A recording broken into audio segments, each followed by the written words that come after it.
Hello students, today I am going to start Civics chapter 4 and the chapter name is Key Elements of a Democratic Government. This chapter is connected to chapter 2, that was what is government. In this chapter you have to know about the main key elements of the democratic government or the main features or the main function of the democratic government. In another way we can say how the functioning of democratic government means democratic government क्या होती है, उसके main key elements means की main features क्या होते हैं, वो कैसे काम करती है, ठीक है। और डेमोक्रेटिक गवर्नमेंट में गवर्नमेंट का क्या रोल होता है, सिटीजन्स का क्या रोल होता है, ये सारा कुछ हम इस चैप्टर में कवर करेंगे। ओके तो ये समझने के पहले साउथ अफ्रीका का हिस्ट्री आप लोगों को थोड़ा सा पढ़ना है, ठीक है, कि साउथ अफ्रीका में कैसे फ्रीडम मूवमेंट हुआ था। Okay, so this is the history of South Africa. In South Africa, there are several races of people who live together. There are black people who belong to South Africa and whites who come there to settle and Indians who come as laborers as traders. South Africa में क्या था कि वहाँ पे 3 type के people रहते थे। पहले तो वो जो कि वहाँ के मतलब कि साउथ अफ्रीका के लोकल पीपल थे, लोकल सिटीजन्स थे, उनको ब्लैक बोला जाता था, ठीक है।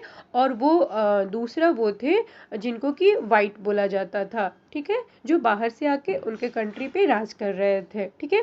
और तीसरे वो लोग थे जो कि काम करने के लिए वहाँ आके सेटल हुए थे, लाइक इंडियंस या फिर और भी कोई कंट्री के लोग जो as a labourer South Africa में आके सेटल हुए थे। तो साउथ अफ्रीका में क्या था कि अकॉर्डिंग टू कलर वहाँ पे डिस्क्रिमिनेशन किया जाता था, ठीक है। मीन्स कि कलर के अकॉर्डिंग लोगों में भेदभाव किया जाता था। और इस कलर डिस्क्रिमिनेशन को पता है क्या बोला जाता था? अपार्थाइड बोला जाता था, ठीक है। Apartheid means separation on the basis of race, यानी कि कलर के अकॉर्डिंग या फिर आप कह सकते हो रेस के अकॉर्डिंग लोगों में डिस्क्रिमिनेशन करना, ठीक है, अपार्थाइड कहलाता था। तो वहाँ पे ये चल रहा था, मीन्स कि जो ब्लैक थे उन लोगों के साथ बुरा व्यवहार किया जाता था, उन लोगों को मीन्स कि आउटर एरिया में रहने दिया जाता था। इसके अलावा उन लोगों के लिए स्कूल्स भी अच्छे नहीं थे, उन लोगों का अलग स्कूल था, ठीक है। फिर उन लोगों का हॉस्पिटल्स, रेल, सारे कुछ क्या थे, अलग थे, खराब क्वालिटी का था। वहीं पे जो वाइट थे, जो गोरे लोग थे, उन लोगों के लिए सारी फैसिलिटीज़ बहुत अच्छे क्वालिटी की दी जा रही थी। And also the best land of South Africa was reserve for the white peoples. वहाँ का जो सबसे अच्छा प्लेस था वो वाइट लोगों के लिए रिजर्व था। और यहाँ तक कि non whites were not permitted to vote, उन लोगों को वोट देने का भी राइट नहीं था, ठीक है। जो ब्लैक्स थे या जिनको कह सकते हैं नॉन वाइट, उन लोगों को वहाँ पे वोट देने का भी राइट नहीं था। इन शॉर्ट हम ये कह सकते हैं कि ब्लैक के साथ बहुत ही ज़्यादा डिस्क्रिमिनेटिंग बिहेव किया जा रहा था, उन लोग के साथ भेदभाव वाला और बुरा बिहेव किया जा रहा था। तो इस डिस्क्रिमिनेशन से तंग आकर जो अफ्रीकन थे, ठीक है, जो ब्लैक थे वहाँ के, वो क्या किए कि वो वाइट के अगेंस्ट में क्या कर दिए, मूवमेंट कर दिए, ठीक है। और उसको क्या बोला गया, अपार्थाइड बोला गया, ठीक है। और ये किनके लीडरशिप में किया गया, तो नेल्सन मंडेला, ठीक है। नेल्सन मंडेला वहाँ के one of the most popular leader थे, ठीक है, जो अपार्थाइड के खिलाफ आंदोलन किए। And they fought the apartheid system for several years. Finally, they overcome apartheid system in 1994 and South Africa became a democratic country in which people of all races were considered equal. फिर क्या हुआ कि वो लोग उनके खिलाफ कुछ मतलब कि टाइम तक मूवमेंट करते रहे, ठीक है, स्ट्रगल करते रहे। और फाइनली फिर उनको कौन से ईयर में, 1994 में फ्रीडम मिल गया, ठीक है। और ये जो डिस्क्रिमिनेशन था अकॉर्डिंग टू रेसेस, उसको क्या किया, ख़त्म कर दिया गया। और सारे जो वहाँ के सिटीजन्स थे ब्लैक एंड वाइट, उन लोगों को इक्वली ट्रीट किया जाने लगा, ठीक है। तो यहाँ पे उनका नया कॉन्स्टिट्यूशन बना और उस कॉन्स्टिट्यूशन के अनुसार अब क्या हुआ ऑल पीपल आर इक्वल, मतलब कि सारे को इक्वली ट्रीट किया जाने लगा और सारे को इक्वल वैल्यू दिया जाने लगा। और यही आपका डेमोक्रेटिक गवर्नमेंट का मेन फीचर्स होता है। क्या होता है? इक्वलिटी, जस्टिस, ठीक है, नो डिस्क्रिमिनेशन, ये सारा क्या होता है? एक डेमोक्रेटिक कंट्री का मेन फीचर्स होता है, मेन की एलिमेंट्स होता है। ठीक है, तो यहाँ से वहाँ 1994 से साउथ अफ्रीका में भी इक्वलिटी आ गई। Okay, next heading is participation of common people in government. यानी कि जो डेमोक्रेटिक कंट्री में क्या होता है कि किस तरीके से जो कॉमन पीपल होते हैं, मीन्स जो वहाँ के सिटीजन्स होते हैं, कैसे पार्टिसिपेशन करते हैं। ठीक है, तो क्या है? People participation in government through their representatives. Their representatives takes decision on behalf of the people. While taking decision, they keep in mind the interest and voice of the people. और ये जो गवर्नमेंट होते हैं वो क्या होते हैं, उनको पीपल क्या करते हैं? इलेक्ट करते हैं। ठीक है, मीन्स कि अपने रिप्रेजेंटेटिव को इलेक्शन के थ्रू क्या करते हैं? इलेक्ट करते हैं, उनको वोट देते हैं। फिर जो पार्टी क्या होती है? मेजोरिटी में आती है, मीन्स कि जिन पार्टी को सबसे ज़्यादा वोट मिलता है वो क्या करते हैं? गवर्नमेंट फॉर्म करते हैं। ठीक है, और वो गवर्नमेंट बनाते हैं, और फिर वो गवर्नमेंट क्या होते हैं? वहाँ के सिटीजन्स या वहाँ के पीपल के बिहाफ में काम करते हैं। ठीक है, तो जो हमारे मीन्स की जो रिप्रेजेंटेटिव होते हैं वो हमारे द्वारा ही इलेक्ट किए जाते हैं। तो डेमोक्रेटिक गवर्नमेंट में क्या होता है कि इनडायरेक्टली जो वहाँ की सिटीजन्स है, पीपल से, वही कंट्री को चला रही होती है। ठीक है, और क्या होता है? और ये जो इलेक्शन जो होता है एवरी 5 ईयर पे होता है। ठीक है, और इस इलेक्शन के थ्रू गवर्नमेंट के पावर को लिमिट किया जाता है। कैसे लिमिट किया जाता है? कि अगर वो अच्छे से आप उनको तो ठीक है विनर बना दिए वोट देके, लेकिन अगर वो अच्छे से काम नहीं करेंगे तो क्या होगा? आप उनको 5 साल के बाद फिर उनको वोट नहीं दोगे तो वो क्या होंगे? हार जाएंगे। ठीक है, फिर वो उनकी सरकार खत्म हो जाएगी। तो इस वजह से क्या होता है? वो लोग अच्छे से काम करते हैं। ठीक है, नहीं तो क्या होता? अगर पूरा पावर उनको मिल गया, ठीक है, पूरे कंट्री को हैंडल करने का, तो वो डिक्टेटरशिप भी हो सकते थे। ठीक है, वो उनको जो मन में आए रूल बनाए ऐसा कर सकते थे। लेकिन चूंकि इलेक्शन होता है और इलेक्शन एवरी 5 ईयर पे होता है, तो अगर वो अच्छे से काम नहीं करेंगे तो आप क्या करोगे? उनको अगले साल वोट नहीं दोगे। ठीक है, और वो नहीं जीतेंगे। तो इस तरीके से through the election we limit the power of government. हम लोग मीन्स की गवर्नमेंट के पावर को लिमिट करते हैं, मीन्स की उसको कंट्रोल में रखते हैं, उसको सीमित करते हैं। ओके, और भी वो कौन कौन सा वे है जिसके थ्रू पीपल गवर्नमेंट में पार्टिसिपेटिंग करते हैं, आपको मालूम है? ठीक है, these are the other ways. Like आपको क्या है? पहला हम कह सकते हैं people participated by the taking an interest in the working of the government and by the criticise it when required. Means कि अगर वो अच्छे से काम नहीं करेंगे, ठीक है, तो जो सिटीजन्स होती है उनको राइट है कि वो उनके खिलाफ उनको क्रिटिसाइज करे। ठीक है, अगर वो सही नहीं है, लेकिन वो अगर रिक्वायर्ड हो, फालतू का नहीं, क्योंकि अगर लग रहा है कि सही नहीं है तो उनको क्रिटिसाइज करके अपने पार्टिसिपेशन को जो सिटीजन्स है वो दे सकती है। Okay, there are many ways in which people express their views against government's wrong decision, like holding, dharna, rallies, strikes, and also signature campaign।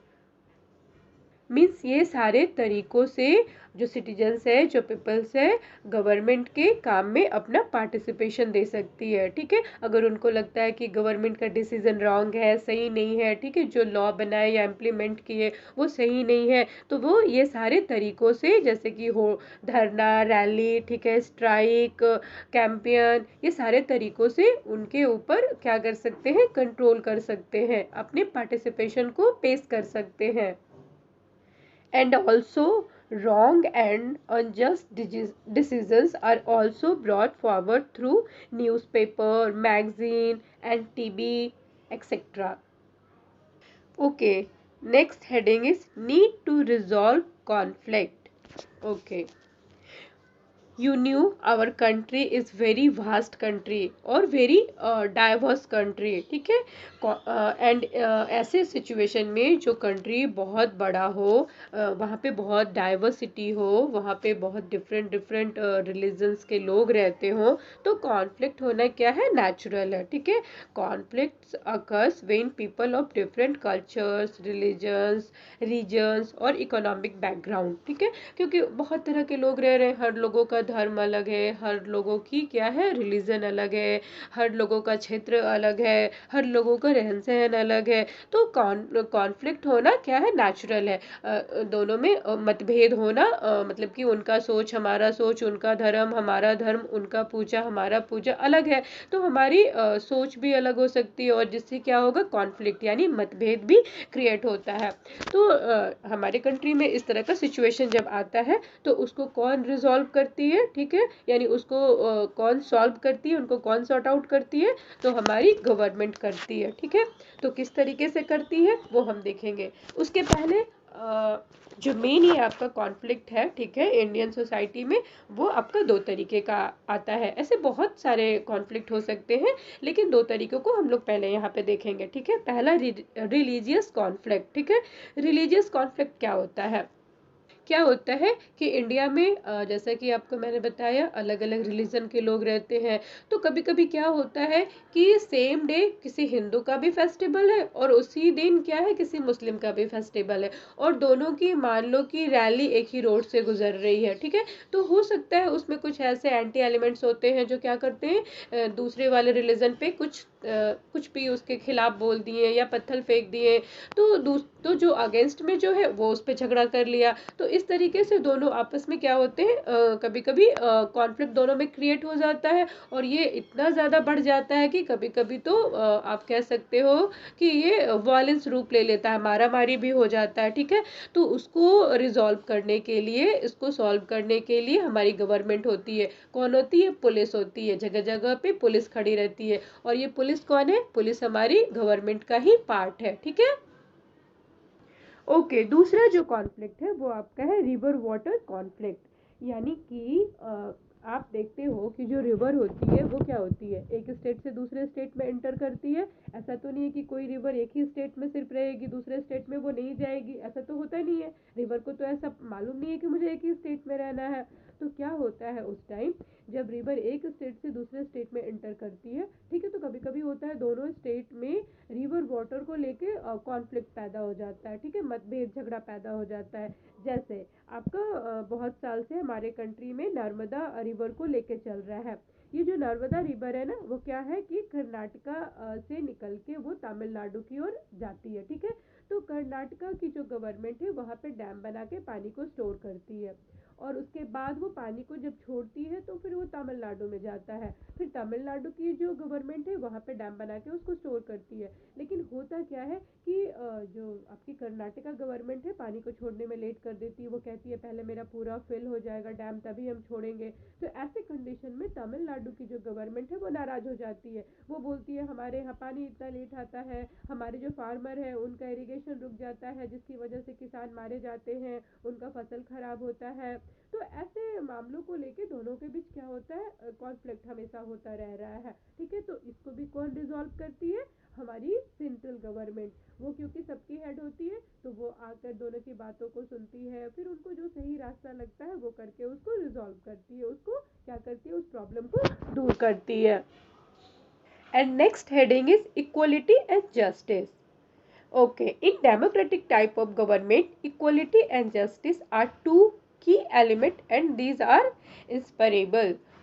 Democratic country में जैसा कि मैंने आपको बताया, मेन फीचर्स में क्या है, आपका फ्रीडम है, जिस तरीके से इक्वलिटी है उस तरीके से आपका जस्टिस भी है। तो इक्वलिटी और जस्टिस इसका मेन की एलिमेंट है, मेन फीचर है। यानी कि किसी भी डेमोक्रेटिक कंट्री में ये एलिमेंट होते हैं, इक्वलिटी और जस्टिस होता है।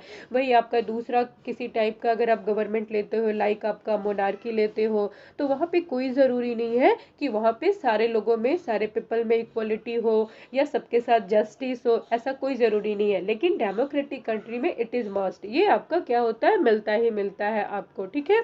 और इसीलिए हमारे कंट्री में, हमारा कंट्री चूंकि एक डेमोक्रेटिक कंट्री है, तो यहाँ पे क्या है, अनटचेबिलिटी को बैन कर दिया गया है। यानी कि लोगों में जो अगर अनटचेबिलिटी वाला बिहेव करते हैं, मीन्स की छुआछूत वाला व्यवहार करते हैं, उन लोगों को पनिशमेंट मिलेगा। लॉ में हमारा क्लियर, ये हमारे कॉन्स्टिट्यूशन में लिखा हुआ है। छुआछूत मीन्स क्या होता है कि जो अपर क्लास के लोग होते हैं, लोअर क्लास को, उन लोगों को इन्फीरियर समझते हैं और अपने साथ उठने बैठने नहीं देते हैं, उन लोगों को खुद से दूर रखते हैं। उन लोगों की ये सोच है कि अगर हम उसको टच करते हैं, छूते हैं, तो हम भी क्या होंगे, नीचे हो जाएंगे, हम लोअर क्लास के हो जाएंगे। तो इस तरीके का बैड बिहेव लोअर क्लास के लोगों से करते हैं। तो इस चीज़ को, इक्वलिटी को लाने के लिए, जस्टिस को लाने के लिए, इसको क्या कर दिया गया, हमारे कंट्री में बैन कर दिया गया। और इस अनटचेबिलिटी को ख़त्म करने के लिए जो हमारे फादर ऑफ कॉन्स्टिट्यूशन है, डॉक्टर अंबेडकर, वो क्या हुए, बढ़ चढ़ के भाग लिए, इसको दूर करने के लिए मूवमेंट किए। और गांधी जी भी इसके लिए काफ़ी स्ट्रगल किए। ओके। और अगर आप देखोगे हमारे हिस्ट्री में, पहले आप देखोगे तो हमारे यहाँ क्या है, हमारे सोसाइटी में डिस्क्रिमिनेशन बॉयज़ और गर्ल्स को लेके भी किया जाता है, ठीक है। In our society there is a tendency to value the boy child more than the girl child. आप देखोगे कि क्या होता है, लड़का का ज़्यादा वैल्यू है एज कम्पेयर टू आपका जो है गर्ल चाइल्ड, लड़की, ठीक है। तो ये भी क्या है, इनजस्टिस है, ये सही नहीं है, ऐसा नहीं होना चाहिए। तो इसीलिए इक्वलिटी को लाने के लिए हमारे कंट्री में या डेमोक्रेटिक कंट्री में हमारे कॉन्स्टिट्यूशन में क्लियर लिखा गया है कि all people are equal before the, आप कह सकते हो, law, and there is no discrimination according to their caste, religion and also gender. These are the main key elements of the democratic government. तो इस तरीके से हम कह सकते हैं कि इक्वलिटी, जस्टिस, फ्रीडम, ये सारा क्या है, ये मेन की एलिमेंट है आपका डेमोक्रेटिक गवर्नमेंट का। So here our lecture is finish. Hope you enjoyed. Okay, thank you, have a nice day.